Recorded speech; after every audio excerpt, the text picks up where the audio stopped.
चलिए एक स्थिति की कल्पना करते हैं। हम मान लीजिए कोई व्यक्ति रात को थका हारा अपने घर के लिविंग रूम में घुसता है। हाँ बत्ती बंद है और वो अपनी पुरानी आदत के अनुसार सीधे सोफे की तरफ बढ़ता है। हाँ बिल्कुल। लेकिन अचानक उसका पैर किसी सख्त चीज से टकराता है ओह, और तब उसे पता चलता है कि किसी ने पूरा का पूरा फर्नीचर ही बदल दिया है। मतलब सोफा अपनी जगह पे नहीं है? बिल्कुल, सोफा कहीं और है, टीवी दूसरी दीवार पे लगा है और वो कॉफी टेबल वो तो कहीं और ही खिसका दी गई है। शुरुआत के कुछ दिनों तक तो ये बहुत बड़ी झुंझलाहट का कारण बनता ही होगा। बहुत ज्यादा। ऐसा लगता है कि यार पुरानी व्यवस्था ही ठीक थी, कम से कम अंधेरे में तो बिना टकराए चला जा सकता था, है ना? हाँ बिल्कुल।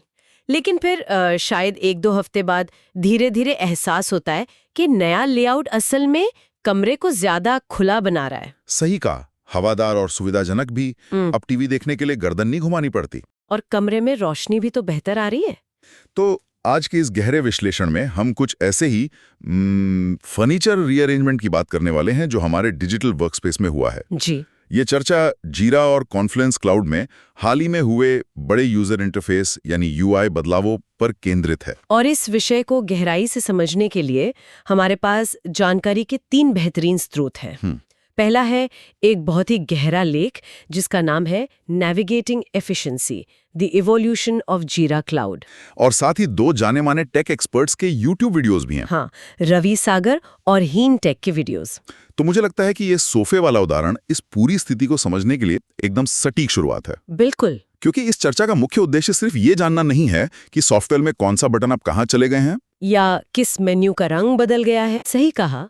अगर इस बदलाव को एक बड़ी तस्वीर के रूप में देखा जाए तो हमें ये समझना है कि एटलासियन जैसी कंपनी ने इतने बड़े पैमाने पर डिजाइन बदलने के पीछे क्या सोच रखी है। मतलब ये सिर्फ सॉफ्टवेयर को सुंदर दिखाने या किसी कॉस्मेटिक फेसलिफ्ट का मामला नहीं है। बिल्कुल नहीं। स्रोत सामग्री इस बात की गहराई में जाती है कि कैसे ये यूआई बदलाव टीमों के काम करने के तरीके को बदलते हैं, उनके आपसी सहयोग और सबसे जरूरी उनकी उत्पादकता को पूरी तरह से बदल सकते हैं। जब कोई टूल रोजमर्रा के काम का इतना अहम हिस्सा बन जाता है कि लोग दिन के 8-8 घंटे उसी स्क्रीन पर बिताते हैं, तो उसमें किया गया एक छोटा सा नेविगेशन बदलाव भी बहुत बड़े और दूरगामी परिणाम ला सकता है। तो चलिए बात करते हैं कि ये परिणाम असल में क्या हैं। इसे समझने के लिए पहले ये जानना जरूरी है कि जमीनी स्तर पर बदलाव हुए क्या हैं। जी। हीन टेक के वीडियो से एक बहुत ही स्पष्ट तस्वीर सामने आती है। जो सबसे बड़ा और तुरंत ध्यान खींचने वाला बदलाव है वो ये है कि पुराना टॉप नेविगेशन बार वो अब लगभग गायब ही हो गया है। हाँ, जिन यूजर्स को स्क्रीन के बिल्कुल ऊपर की तरफ माय वर्क, प्रोजेक्ट्स और दूसरे मेन्यू आइटम्स देखने की सालों पुरानी आदत थी, उनके लिए अब ये सब स्क्रीन के बाईं ओर यानी लेफ्ट हैंड साइड में शिफ्ट कर दिए गए हैं। और यहाँ एक और दिलचस्प चीज नजर आती है। एक बहुत ही बड़ा, मतलब सच में बड़ा सर्च बार अब स्क्रीन के बिल्कुल बीचों बीच आ गया है। हाँ, फ्रंट एंड सेंटर। मुझे याद है पुराने डिजाइन में इस सर्च बार को खोजना अपने आप में एक अलग प्रोजेक्ट हुआ करता था। बिल्कुल। कई लोगों को तो पता ही नहीं होता था कि वो स्क्रीन के किस कोने में छिपा है। सच में। और अब ये इतना बड़ा और सामने है कि इसे नजरअंदाज करना नामुमकिन है। इसके अलावा एप्स और साइट्स के बीच स्विच करने के लिए वो पुराना परिचित रूबिक्स क्यूब वाला आइकन, हाँ, वो अभी भी अपनी जगह पर मौजूद है। तो ये सर्च बार का बीच में आना सिर्फ एक डिजाइन चॉइस नहीं है, बल्कि काम करने के तरीके में एक बड़ा शिफ्ट है। लेकिन इसके अलावा जो बदलाव सिर्फ नेविगेशन तक सीमित नहीं है, वो और भी ज्यादा महत्वपूर्ण है। जैसे कि रवि सागर के वीडियो में जीरा क्लाउड ऑटोमेशन के अंदर हुए बदलावों पर बहुत विस्तार से बात की गई है। ओह, ऑटोमेशन। हाँ, जब एडमिन्स ऑटोमेशन रूल्स बनाते हैं तो उसमें ट्रिगर्स होते हैं। उदाहरण के लिए जब कोई नया प्रोजेक्ट क्रिएट होता है तो सिस्टम को क्या करना चाहिए, उसका ट्रिगर। समझ गया। ये ट्रिगर्स अब स्क्रीन के राइट हैंड साइड यानी दाईं ओर शिफ्ट कर दिए गए हैं। नियम बनाने का जो विजुअल तरीका है वो अब पूरी तरह से अलग दिखता है। तो यहाँ एक बहुत बड़ा सवाल उठता है। क्या? अगर ट्रिगर्स की जगह बदल गई है और पूरा विजुअल लेआउट नया है, तो क्या इसका मतलब यह है कि लोगों को अपने सारे पुराने ऑटोमेशन रूल्स फिर से लिखने पड़ेंगे? ये एक वाजिब चिंता है। क्योंकि जो लोग ऑटोमेशन पर बहुत ज्यादा निर्भर हैं, उनके लिए तो ये एक डरावना सपना हो सकता है। यहीं पर रवि सागर का वीडियो एक बहुत बड़ी राहत देता है।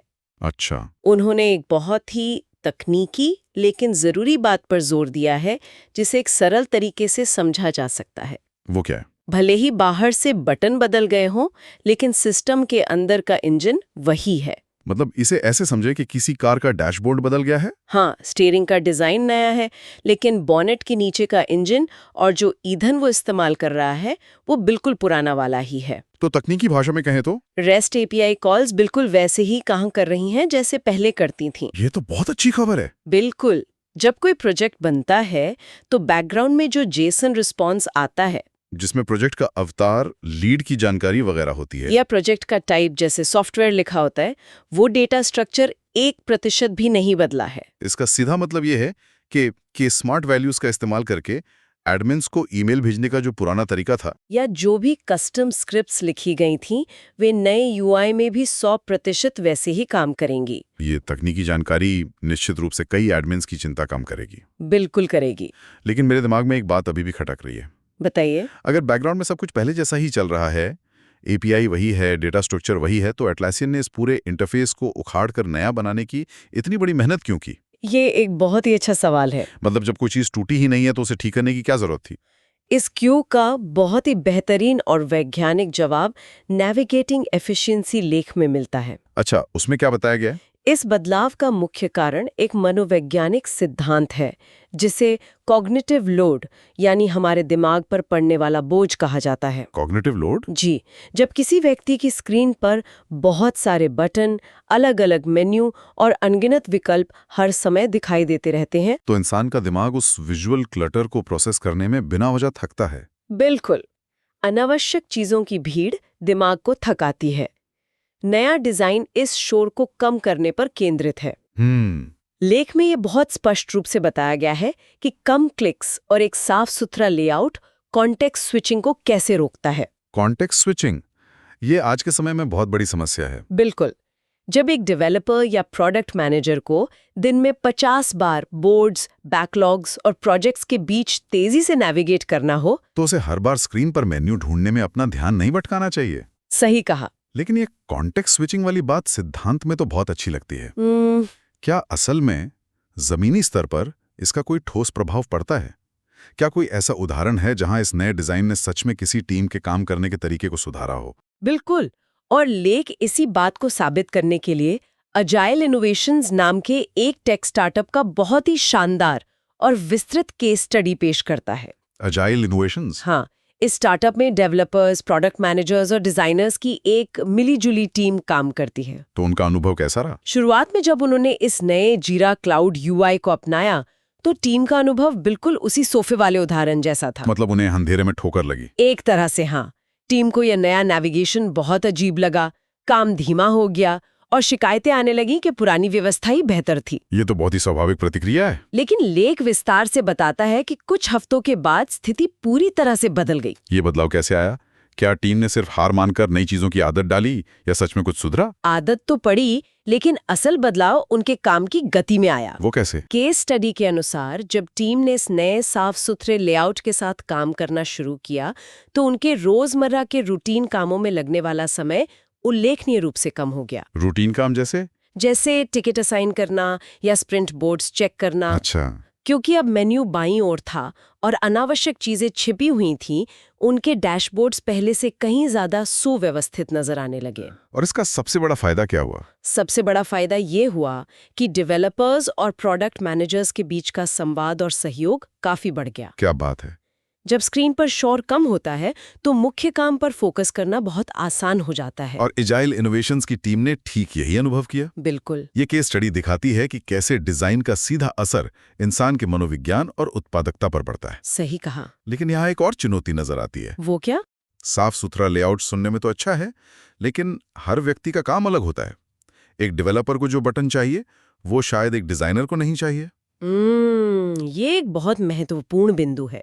तो क्या ये नया सिस्टम सभी पर एक ही ढांचा थोपने की कोशिश नहीं कर रहा है? यहीं पर ही हिनटेक का वीडियो इस पूरे अपडेट का सबसे शक्तिशाली पहलू सामने लाता है। अच्छा। और वो है कस्टमाइजेशन। ये नया सिस्टम एक ही ढांचा थोपने के बिल्कुल विपरीत काम करता है। दिलचस्प है। पुराने डिजाइन में यही समस्या थी कि पूरी टीम के लिए एक ही जैसा मेन्यू होता था। हाँ, मुझे याद है। अगर किसी के काम में प्लान्स, एसेट्स या ऑपरेशंस जैसे फीचर्स का इस्तेमाल नहीं होता था। तो भी उसे वो सारे बटन रोज स्क्रीन पर देखने पड़ते थे। बिल्कुल।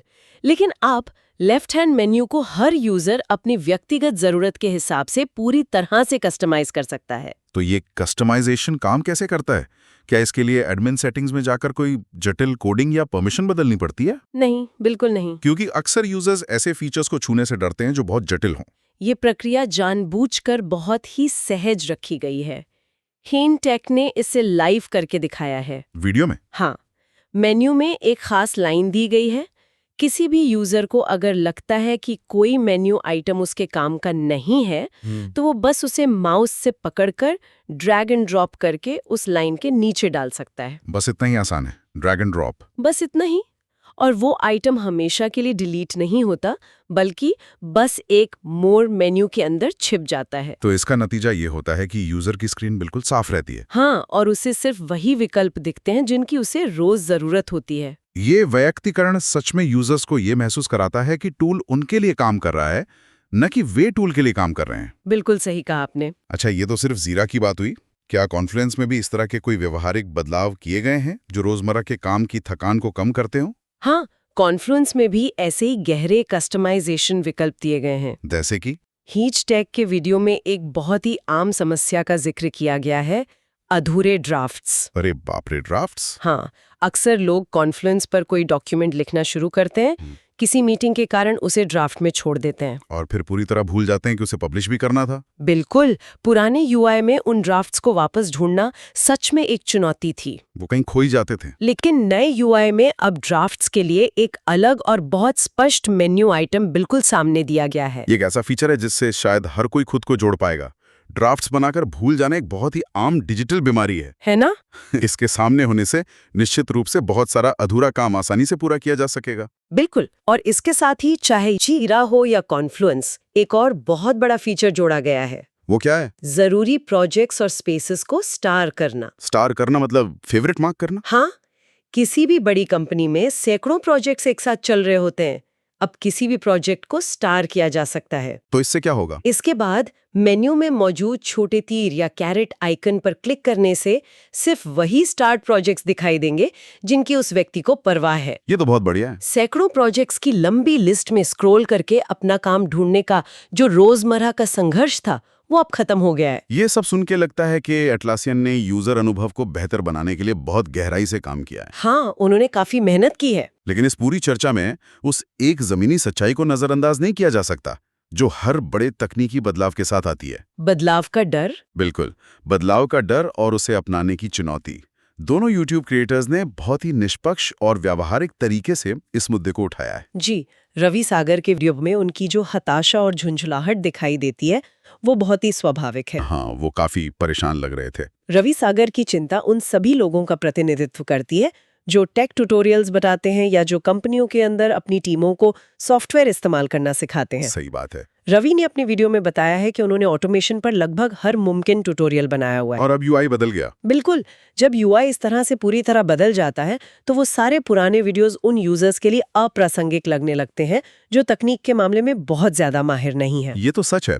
जब कोई नया यूजर वीडियो देखकर काम सीख रहा होता है और उसे स्क्रीन पर वो बटन उस जगह नहीं मिलता जहां वीडियो में दिखाया गया है, तो उसका आत्मविश्वास टूटता है और काम वहीं रुक जाता है। एकदम सही। तो ये एक बहुत बड़ी व्यवहारिक समस्या है। रवि सागर ने इस समस्या का कोई समाधान भी सुझाया है क्या? उनका क्या मानना है कि ऐसी स्थिति से कैसे निपटा जाना चाहिए? उनका सुझाव बहुत ही वाजिब और सीधा है।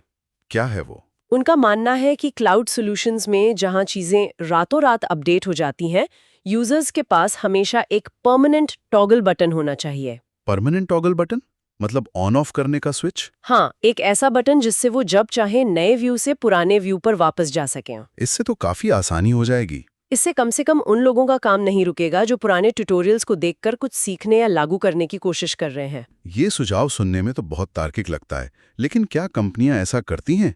हमेशा के लिए दो अलग-अलग यूआई को मेंटेन करना किसी भी कंपनी के लिए बहुत महंगा और मुश्किल काम होगा। और यहीं पर हमें हाइनटेक के उस नजरिए को जोड़ना होगा जो इस चर्चा को एक संतुलन देता है। उनका नजरिया क्या है? इन्हें स्पष्ट करते हैं कि एटलासियन जैसी बड़ी कंपनियां जब किसी बटन की जगह बदलती हैं या टॉप नेविगेशन को लेफ्ट में शिफ्ट करती हैं, तो वो ऐसा सिर्फ किसी डिजाइनर के शौक के लिए नहीं करती।